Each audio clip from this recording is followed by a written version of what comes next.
शरीरं सुरूपं तथा वा कलत्रं यशश्चारुचित्रं धनं मेरुतुल्यं मनश्चन्यलग्नं गुरुरं घ्रिपद्मे ततः किं ततः किं ततः किं ततः किं। তোমার যদি একটি সুন্দর শরীর, একটি সুন্দর স্ত্রী, অসীম খ্যাতি এবং পাহাড় প্রমাণ অর্থও থেকে থাকে, কিন্তু যদি তোমার মন গুরুর কাছে নত না হয়, তবে সে সবই মূল্যহীন। পরম প্রেমময় দয়ালের শ্রীচরণ যুগলে সহস্র কোটি প্রণাম জানিয়ে আজ আমরা আমাদের আলোচনা সূচনা করি।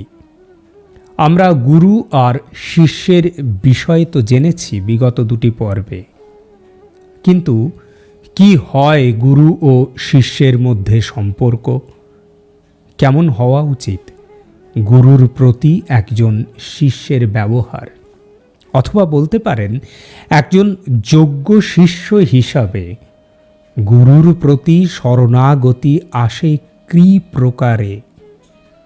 এর উত্তর খুঁজতে আসুন আজ ইষ্টসেবকের সাথে আমরা সত্যানুসরণ পাঠ ও আলোচনার ৫৫তম পর্বে ঠাকুরের অমৃত বাণী শ্রবণ করি ও মনন করি চালকে অবিশ্বাস। সত্যানুসরণ, চালকে অবিশ্বাস। যাকে তুমি চালক রূপে মনোনীত করে নিয়েছ, তার কাছে তোমার হৃদয়ের কোনো কথা গোপন রেখো না। গোপন করলে তাকে অবিশ্বাস করা হবে, আর অবিশ্বাসেই অধঃপতন। চালক অন্তর্যামী। যদি ঠিক ঠিক বিশ্বাস হয়, তবে তুমি কুকার্যই করতে পারবে না, আর যদি করেই ফেলো তবে নিশ্চয়ই স্বীকার করবে। আর গোপন করতে ইচ্ছা হলেই যেন তোমার হৃদয়ে দুর্বলতা এসেছে এবং অবিশ্বাস তোমাকে আক্রমণ করেছে। সাবধান হও, নতুবা অনেক দূর গড়াবে। তুমি যদি গোপন করো, তোমার সৎ চালকও গা ঢাকা দেবেন। আর তুমি তোমার হৃদয়ের ভাব ব্যক্ত করো, উন্মুক্ত হও, তিনিও তোমার সম্মুখে উন্মুক্ত হবেন, ইহা নিশ্চয়। গোপন অভিপ্রায়ে চালককে অন্তর্যামী সবই জানতে পারছে বলে চালাকি করলে নিজেই পতিত হবে, দুর্দশায় ঘিরে ধরবে। সৎ চালক পাতলা অহংযুক্ত।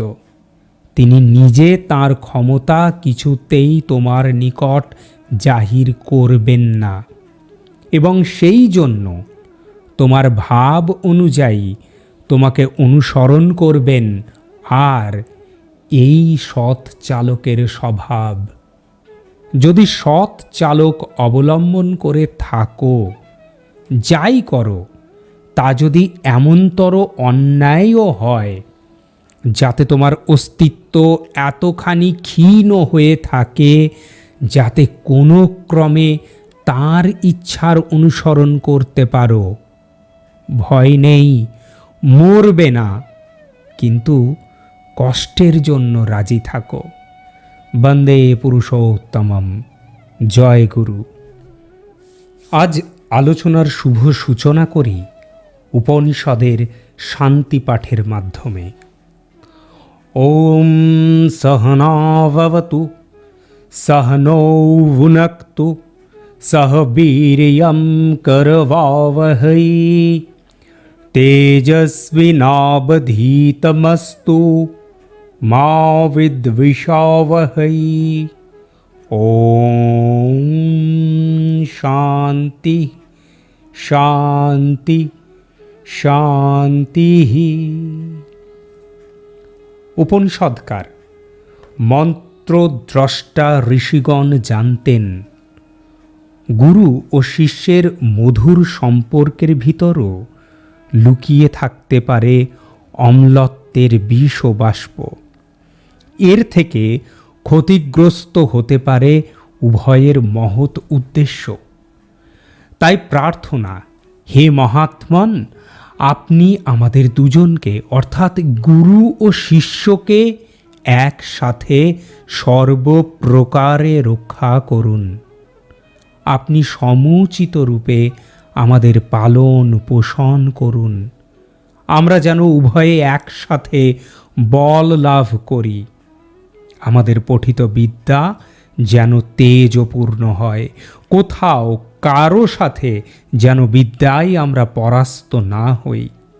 আমরা যেন আজীবন পরস্পরের স্নেহসূত্রে আবদ্ধ থাকি। আমাদের মনে যেন কদাপি দেশ না হয়। হে পরমাত্মন, তিনটি তাপই যেন নিবৃত্ত হয়, অর্থাৎ আধি ভৌতিক, আধি দৈবিক এবং আধ্যাত্মিক। এই ত্রিবিধ বিঘ্নের সর্বতভাবে যেন উপশম হয়।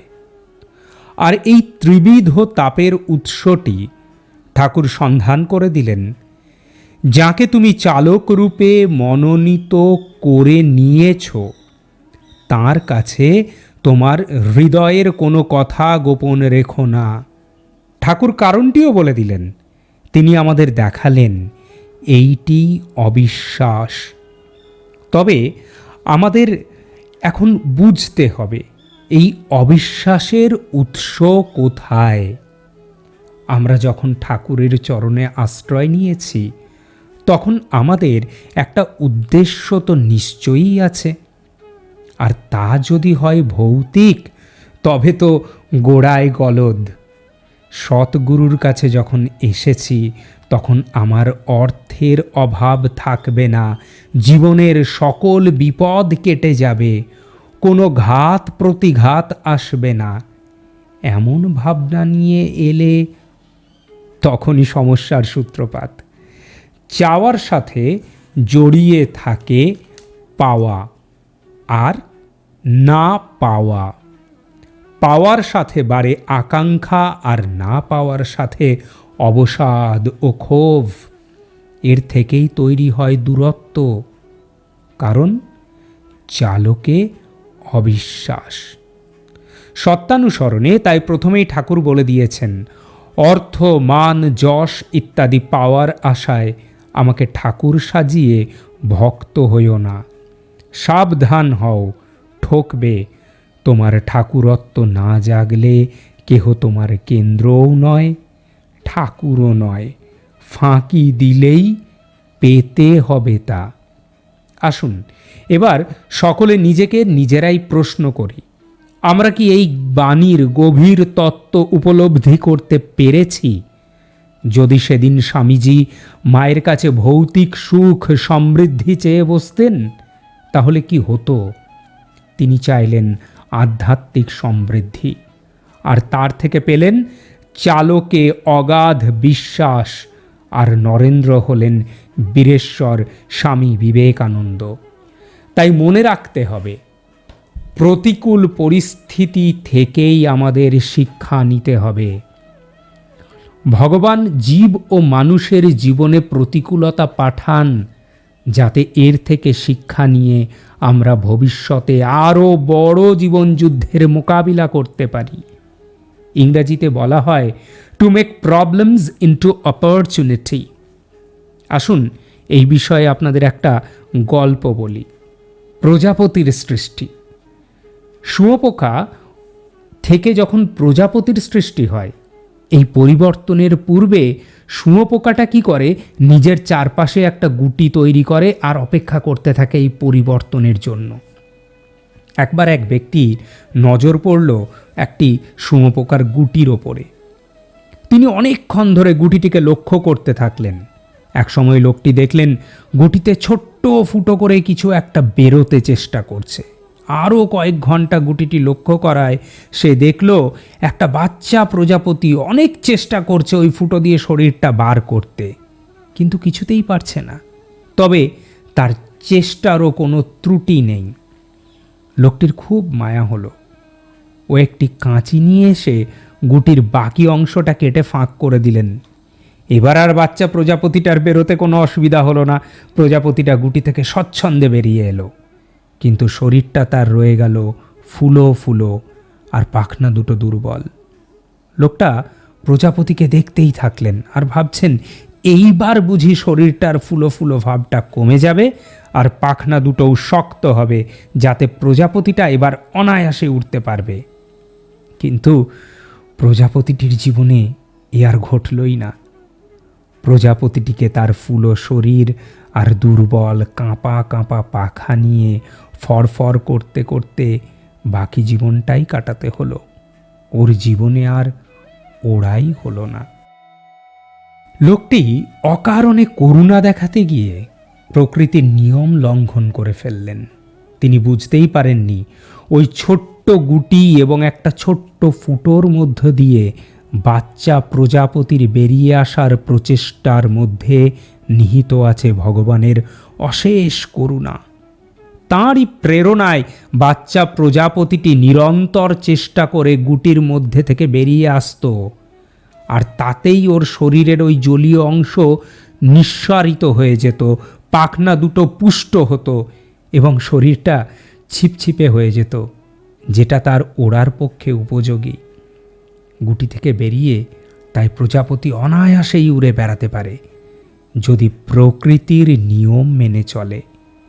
জীবনে চলার পথে আমাদের যত রকমের বাধা, সে সবই কিন্তু ঈশ্বরের আশীর্বাদ স্বরূপ। ভগবান জীবনে বাধা সৃষ্টি না করলে আমরা দুর্বলই থেকে যেতাম, কখনো সবল হতে পারতাম না। ভগবান প্রতিকূল পরিবেশ সৃষ্টি করেন যাতে আমরা প্রকৃতির নিয়মকে লঙ্ঘন না করেই নিজে শক্তি অর্জন করতে পারি, ভবিষ্যতের বড় বাধা উত্তীর্ণ হতে পারি। আমাদের সব শক্তি তো তার কাছ থেকে অর্জিত, তাই আমরা যেন নিরন্তর তার কাছে নত হই, তার আশ্রয় যেন আমরা প্রার্থনা করি, তার কাছে প্রতিকূলতা থেকেই শক্তি অর্জনের প্রার্থনা করি। এই যে আমরা আজকে সদ্গুরুর চরণে বসে তাঁর আলোচনা শুনছি, ঠাকুরের কাছ থেকে আমরা জানতে চাইছি তাঁর শিক্ষার কথা, তাঁর প্রতি কী করে আমাদের বিশ্বাস আসবে। আসলে এ তো এক সাধনা।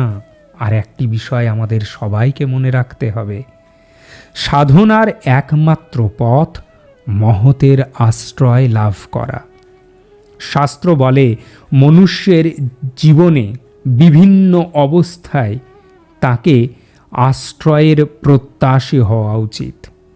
শিশুকালে মাতার আশ্রয়, যৌবন ও মধ্য বয়সে সাধু মহাত্মা অর্থাৎ সৎসঙ্গের আশ্রয়, আর বৃদ্ধ বয়সে ভগবান অর্থাৎ ভক্তির আশ্রয়। আশ্রয় করি ভজে তারে কৃষ্ণ নাহি ত্যাজে, আর সবে মরে অকারণ। গুরু কি বলেন? তিনি বলেন, ভগবানের আশ্রয় লাভ করলে আত্মস্বরূপ তত্ত্ব জ্ঞান লাভ হয়, আর তখন নিজ শরীর বা সংসারের প্রতি আসক্তি থাকে না। তাই সতত সৎগুরু বা সৎসঙ্গের আশ্রয়ে থাকবে। এই আশ্রয়ে থাকা বিষয়টা কেমন, এটা যদি আমাদেরকে জানতে হয়, যদি বুঝতে হয়, তাহলে বরং আসুন আপনাদের একটা গল্প শোনাই। এই গল্পটা একটা উটের গল্প। এক উটের মালিক তার পোষ্য উটকে খুব ভালোবাসতেন। সকাল সন্ধ্যা নিজের হাতে তাকে খাওয়াতেন, ভালো করে পরিষ্কার করতেন, নতুন নতুন হাওলা লাগিয়ে ঘোরাতে নিয়ে যেতেন। আবার কখনো কখনো উটটাকে এমনি এমনি ছেড়ে দিতেন, আর সে মনের সুখে ঘুরে বেড়াতো, জঙ্গলে গিয়ে ঘাস খেত, আর সন্ধে হলেই মালিক খুঁজে খুঁজে তাকে বাড়ি নিয়ে যেত। রাতে তাকে পরিষ্কার পরিচ্ছন্ন করে দিত, তারপর যত্ন করে খাওয়াতো। উটের কিন্তু এত যত্নেও মন মোটেও খুশি নয়। মনে মনে ভাবে, যদি স্বাধীনভাবে থাকতে পারতাম কি ভালোই না হতো। উটটি তার মনের কথা জঙ্গলের এক কাঠবিড়ালি বন্ধুকে বলল। কাঠবিড়ালি কিন্তু বলল, দেখো, তুমি মূর্খের স্বর্গে বাস করছো, সৎ লোকের আশ্রয়ে যত্নে থাকার মূল্য অনেক বেশি, এ তুমি পরে বুঝবে। এদিকে উটের মালিক লক্ষ্য করল উটটি বহির্মুখী হয়ে গেছে। একবার বেরিয়ে গেলে জঙ্গল থেকে আসতেই চায় না। ঘরেও অসন্তুষ্ট, মন মরা হয়ে থাকে। তাই একদিন মনের দুঃখে উটের মালিক বলল, বাছা, তোমার তো বাড়ি ভালো লাগে না, জঙ্গলে ঘুরে ঘুরে থাকতেই বেশি ভালো লাগে। তাই আজ থেকে তোমাকে মুক্ত করে দিলাম, তুমি তোমার ইচ্ছা মতো জায়গায় যেতে পারো। তবে যদি কখনো আমার কথা মনে পড়ে তবে স্বচ্ছন্দে আবার চলে এসো। মালিকের এই কথা শুনে উট তো মনের আনন্দে নাচতে নাচতে জঙ্গলের পথে বেরিয়ে পড়ল। পথে কাঠবেড়ালির সঙ্গে দেখা। ওকে বলল, দেখো ভাই, আজ থেকে আমি স্বাধীন, আমি মুক্ত, এবার থেকে মনের আনন্দে জঙ্গলেই থাকব। কাঠবেড়ালি বলল, দেখো ভাই, একা একা স্বাধীনতার অত গুমর ভালো নয়, দরকার পড়লে আমাকে ডেকো। উটের কিন্তু অত কথা শোনার সময় নেই। মনের সুখে গান করতে করতে ঘাস পাতা খেতে খেতে জঙ্গলের পথে মিলিয়ে গেল। উট সারাদিন মনের আনন্দে মাঠে ঘাটে কাটিয়ে সন্ধেবেলায় ভাবল এইবার মাঠেই বিশ্রাম করবে। এমন সময় নাকে লাগানো দড়ি, যেটি কিনা তার মালিক খুলতে ভুলে গেছে, সেটা মাঠে পোঁতা একটা গুঁজে আটকে গেল। অনেক চেষ্টা করেও উট ওটা কিছুতেই খুলতে পারল না। আর এর ফলে উটটা বসতেও পারে না, শুতেও পারে না। এই সময় ওর নিজের মনিবের কথা মনে পড়ল। আহা, মনিব কি যত্ন করত! সন্ধেবেলা হলেই কীরকম তাকে খুঁজে খুঁজে বাড়ি নিয়ে যেত। নিজের যদি দুর্বুদ্ধি না হতো তাহলে আজকের মতো বিপদে পড়তে হতো না। উটটা দাঁড়িয়ে এই কথা ভাবছে আর চোখ দিয়ে অঝোর ধারায় জল বয়ে যাচ্ছে। এমন সময় তার বন্ধু কাঠবিড়ালি ওকে খুঁজতে খুঁজতে মাঠের ধারে উপস্থিত। উটের এই অবস্থা দেখে সঙ্গে সঙ্গে নিজের দাঁত দিয়ে তার নাকের দড়ি কেটে ওকে মুক্ত করে দিল। বলল, দেখলে তো ভাই, মহৎ আশ্রয় ছাড়ার ফল কি? উটটি উচিত শিক্ষা পেয়ে তার মনিবের কাছে ফিরে গেল। মনিবও তার প্রিয় উটটিকে দেখে পরমানন্দে জড়িয়ে ধরল। তাই কখনো সাধু সঙ্গ বা মহৎ আশ্রয় থেকে দূরে থাকা উচিত নয়। মনে রাখবে, গুরু তার ভক্তকে, তার আশ্রিতকে শত বিপদেও রক্ষা করেন। আবার দেখবেন, আমরা মুখে বলি গুরু অন্তর্যামী, তিনি সব জানেন, কিন্তু এটা বুঝি না তিনি আমার হৃদয়ের এই গোপন করার ভাবটিও জানতে পারছেন। যেমন কি না উটটি গোপন করেছিল তার হৃদয়ের ভাব তার মালিকের কাছ থেকে, কিন্তু তার মালিক তো বুঝতে পেরেছিলেন। ঠিক সেই রকমই আপনার আমার হৃদয়ের ভাব কিন্তু তিনি ঠিক জানতে পারেন। তাই ভাবের ঘরে চুরি করতে আমাদের বারণ করলেন ঠাকুর। তিনি বললেন, চালক অন্তর্যামী, যদি ঠিক ঠিক বিশ্বাস হয় তবে তুমি কুকার্যই করতে পারবে না, আর যদি করেই ফেলো তবে নিশ্চয়ই স্বীকার করবে। কেন ঠাকুর এমন বললেন? তিনি কথা বলে আমাদের অনুপ্রাণিত করেছেন, আবার সাবধানও করছেন, যেন আমরা আমাদের হৃদয়ের দুর্বলতাকে স্থান না দিই। আর হৃদয় দুর্বল হলেই আসবে তাঁর থেকে গোপন করার প্রবণতা, অর্থাৎ চালকে অবিশ্বাস। কিন্তু গোপন করলে কি হয়? কেন আমরা তাঁর কাছে কিছু গোপন করব না? আসুন উত্তরটা আমরা খুঁজি মুণ্ডকোপনিষদে। আমরা যখন সৎগুরুর শরণাপন্ন হয়েছি তখন আমাদের খিদে পরব্রহ্ম পরমেশ্বরকে জানা ও লাভ করা, কিন্তু এর জন্য মানবের কি করা উচিত? এই জিজ্ঞাসায় বলা হচ্ছে, পরীক্ষ লোকন কর্মচিতান ব্রহ্মণ নির্বেদময়ন্নস্তৎপ্রীতঃ কৃতেণ তদ বিজ্ঞানার্থং স গুরুমেব অভিগচ্ছেত সমিত পাণিঃ শ্রোত্রিয়ম ব্রহ্মনিষ্ঠম।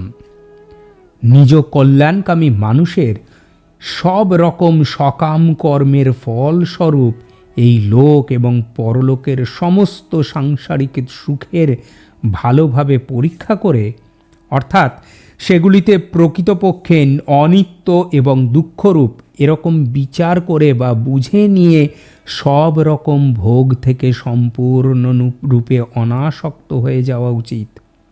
এটা নিশ্চয়ই করতে হবে।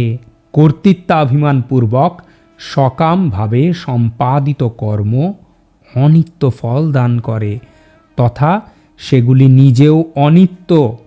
অতএব যা সর্বথা অকৃত অর্থাৎ ক্রিয়াসাধ্য নয়, সেগুলি সেই নিত্য পরমেশ্বরের প্রাপ্তি করাতে পারে না। এই সব চিন্তা করে পরমাত্মার বাস্তবিক তত্ত্বজ্ঞান লাভ করার জন্য ওই জিজ্ঞাসুর হাতে সমিধে নিয়ে শ্রদ্ধা এবং নয় ভাবযুক্ত হয়ে এমন সদ্গুরুর শরণে যাওয়া উচিত, যিনি বেদ রহস্য উত্তম রূপে জানেন এবং পরব্রহ্ম পরমাত্মাতেও তিনি স্থিত। এখন উপরিউক্ত লক্ষণযুক্ত শিষ্য যদি গুরুর নিকটে আসেন, তখন গুরুর কি করা উচিত? সেই জিজ্ঞাসার উত্তরে বলা হলো, তস্मै স বিদ্বান উপশ্যন্নায় সম্যক প্রশান্ত চিত্তায় সমন্বিতায় येनाक्षरं पुरुषं वेद सत्यं प्रवाच त्वां तत्तत ब्रह्म विद्याम। এই শ্রোত্রেয় ব্রহ্মনিষ্ঠ মহাত্মারও উচিত যে তাঁর শরণাগত সেরূপ শিষ্যকে, যার চিত্ত পূর্ণরূপে শান্ত, সর্বদিকে নিশ্চিন্ত, সাংসারিক ভোগবস্তুতে সম্পূর্ণরূপে বৈরাগ্য হয়ে যাওয়ার জন্য, যার চিত্তে কোনো প্রকার চিন্তা, ব্যাকুলতা অথবা বিকার নেই, যে সম দমাদি সাধন সম্পন্ন, অর্থাৎ যে নিজ মন, বুদ্ধি ও ইন্দ্রিয়গুলিকে উত্তম রূপে বশ করে নিয়েছে, ওই ব্রহ্মবিদ্যা তত্ত্ব বিবেচনাপূর্বক উত্তম রূপে তাকে বুঝিয়ে উপদেশ দেওয়া, যাতে সেই শিষ্য নিত্য অবিনাশী পরব্রহ্ম পুরুষোত্তমের জ্ঞান লাভ করতে পারে। ঠাকুর তাই বললেন, তুমি যদি গোপন করো, তোমার সৎ চালকও গা ঢাকা দেবেন, আর তুমি তোমার হৃদয়ের ভাব ব্যক্ত করো, উন্মুক্ত হও, তিনিও তোমার সম্মুখে উন্মুক্ত হবেন, ইহা নিশ্চয়ই। তাই আমাদের বুঝতে হবে তাঁর শিক্ষাটি কি। তিনি পরম প্রেমময়, তিনি আমাদের কি কখনো ত্যাগ করতে পারেন? তবে একই সাথে এটা মনে রাখতে হবে, তিনি বলেছেন আসলে সৎগুরু পাতলা অহংকার যুক্ত।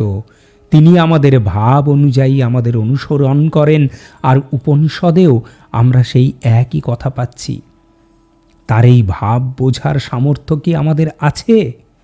তিনি যে অপার, একমাত্র তাঁর কৃপা যদি হয় তবেই আমাদের পক্ষে এই সাগর, এই সংসাররূপী সাগর পার হয়ে যাওয়া সম্ভব।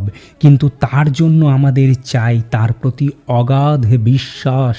আমাদের মনে রাখতে হবে, যার চিত্তে কৃষ্ণ প্রেম করয় উদয়, তার বাক্য চিন্তা মুদ্রা বিজ্ঞে না বুঝয়। শ্রেষ্ঠ চৈতন্য চরিতামৃতের এই কথা যদি আমরা মেনে চলি, তাহলে আমরা কি দেখব?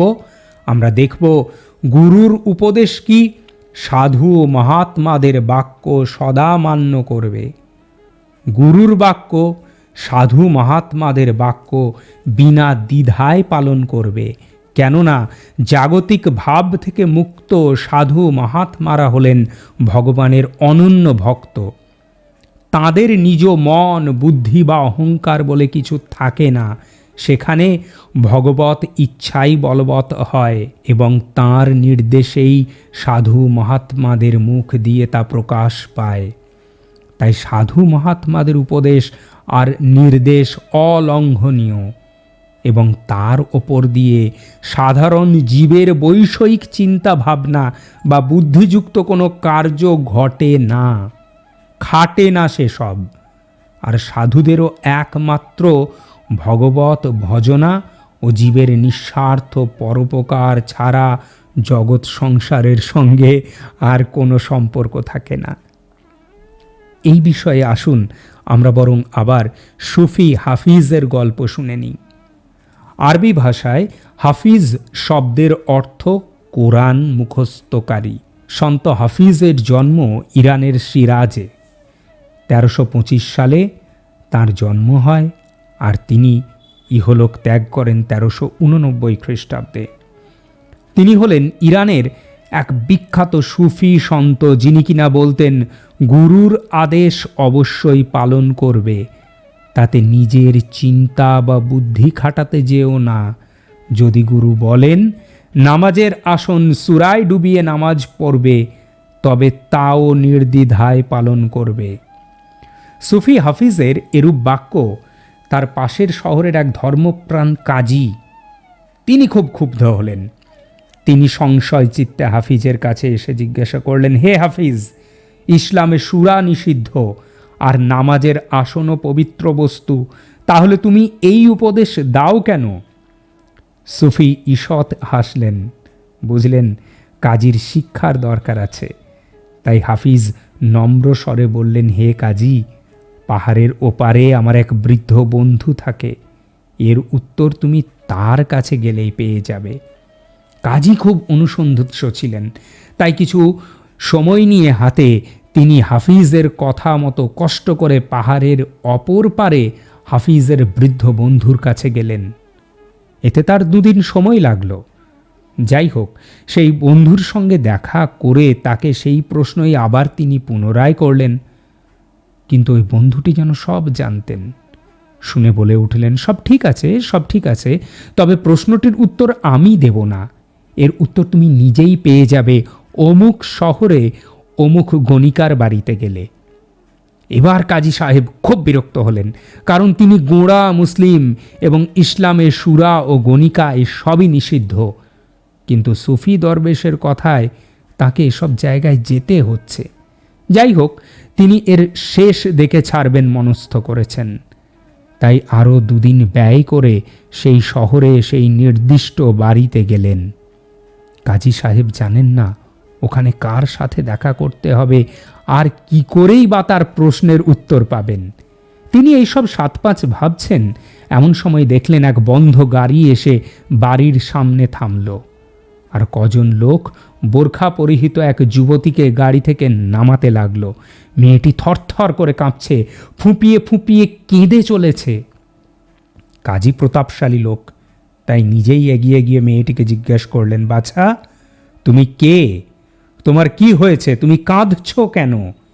মেয়েটি বোরখার আড়াল থেকে জবাব দিল, আমি উচ্চ বংশের মেয়ে, বাবা মার সঙ্গে হজ করতে যাওয়ার সময় ডাকাতের হাতে ধরা পড়ি, আর ওরা আমাকে লুট করে নিয়ে যায়।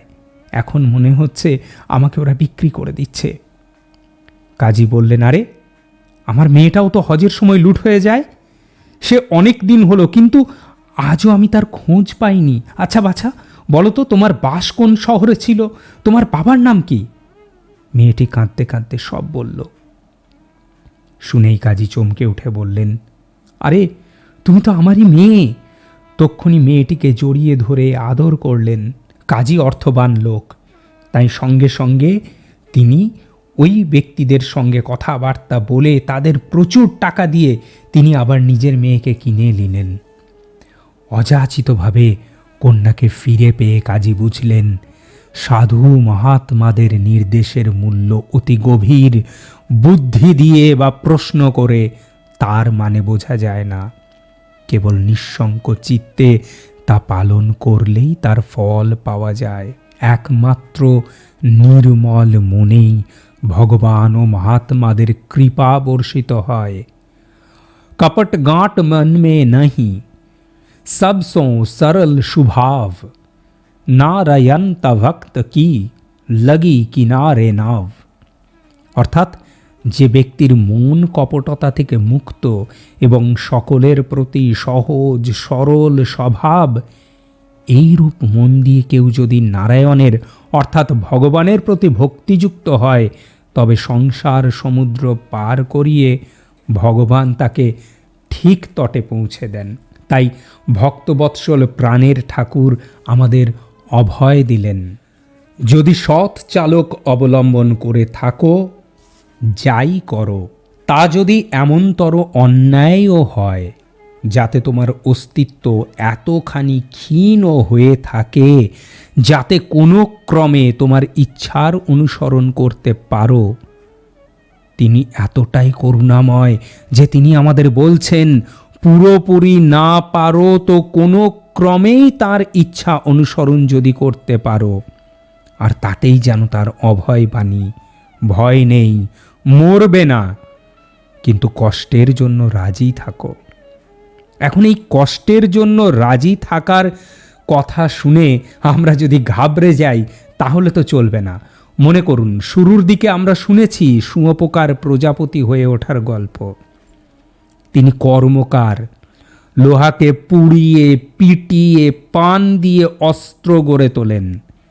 তাই চালকের প্রতি বিশ্বাস কেমন হওয়া উচিত এর উদাহরণ পাণ্ডব ও ভগবান শ্রীকৃষ্ণের কাছেই রয়েছে। আরও একজনের কাছে রয়েছে, আমরা আসব তার গল্পে। মহাভারত আমাদের এই শিক্ষাই দিচ্ছে। কি শিক্ষা? চালকের প্রতি বিশ্বাসের শিক্ষা। অর্জুন তিনি নারায়ণী সেনা ত্যাগ করেছেন, তিনি বেছে নিয়েছেন স্বয়ং নারায়ণকে। তার কারণ কি জানেন? তার কারণ অর্জুন ছিলেন শুদ্ধ ভক্ত। আবার পরম ভক্তিমতী কুন্তী দেবীর ভাব থেকেই আমরা জানব ভক্তের কাছে বিপদই সম্পদ। ভক্ত চূড়ামণিগণ কি বিপদে কি সম্পদে হরিপদে মন নিযুক্ত করে রাখেন এবং পদে পদে পরমানন্দ আস্বাদন করেন। তাই কুন্তী দেবী বলছেন, বিপদঃ সন্তু তাহ শিষ্যত তত্র তত্র জগদ্গুরো ভবত দর্শনম ইয়ৎ সৎ পুনর্ভব দর্শনম। অর্থাৎ আমাদের জীবন বহু বিপদের মধ্যে দিয়ে চলে আসছে, তাতে আমার আপত্তি নেই, বরং বিপদই আমার পরম বন্ধু। আমি বিপদ নিবারণের আশা করি না, পরন্তু আমি চাই বিপদই আমার পদে পদে আসুক, তাহলেই আপনার শ্রীপদে দৃঢ়রূপে আশ্রয় গ্রহণ করতে পারব। প্রভু দেখুন, যার সৎকুলে জন্ম, যে সম্পদ বিদ্যা সৌভাগ্য গর্বে মত্ত, সে কখনোই অভিমানে আপনার কথা ভুলেও স্মরণ করে না। আপনি কাঙালের ধন, সুতরাং আপনি অভিমানী যে তিনি আপনাকে কিভাবে পাবে? আমার পুত্রগণ, তারা যদি সম্পদে থাকতো, তারা সৌভাগ্য গর্বে গর্বিত হয়ে থাকতো, তাহলে দুর্যোধন আদির মতো আপনার কথা ভুলেই যেত। হে জগৎগুরু, অন্ধজীবের নয়ন উন্মিলন করে দেওয়াই গুরুর কাজ, আর আপনিও তাই বিপদরূপ অঞ্জন দিয়ে আমাদের অভিমানের অন্ধতা দূর করে শরণাগতির নয়ন উন্মিলন করে সচ্চরণ দর্শন দানে আমাদের কৃতার্থ করেন। তাই শ্রীমদ্ ভাগবত গীতার ৮ অধ্যায়ের ৬৬তম শ্লোকে ভগবানের অভয় বাণী, সর্বধর্মান পরিত্যাজ্য মামেকম শরণম ব্রজ অহম ত্বং সর্বপাপেভ্য মোক্ষয়িষ্যামি মা শুচঃ।